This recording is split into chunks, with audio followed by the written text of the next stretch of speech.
یہ مشقت ہر انسان کا مقدر ہے. لوگ گھروں کو چھوڑ کر آئے ہوئے ہیں، کہاں کہاں انسان جاتا ہے. یہ اس دنیا میں محنت اور مشقت. ہاں ایک مغالطہ ہو جاتا ہے کہ شاید یہ محلوں میں رہنے والے جو ہیں انہیں کوئی مشقت نہیں، انہیں کوئی دکھ نہیں. حالانکہ حقیقت یہ نہیں ہے. جو جتنا امیر ہے آپ دیکھیں گے اس کی جسمانی مشقت کم ہے، ذہنی کوفت زیادہ ہے.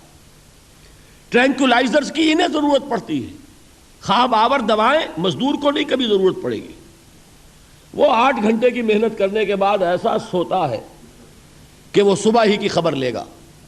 اور یہ وہ لوگ ہیں کہ جن کو ہپنوٹکس، خواب آور دوائیاں، سیڈیٹیوز، مسکن ادویات، یہ سارا لیبلیم اور یہ ویلیم اور یہ فلاں اور یہ فلاں، یہ کن کے ہاں جاتے ہیں؟ ذہنی سکون اور اطمینان انسان کو حاصل نہیں.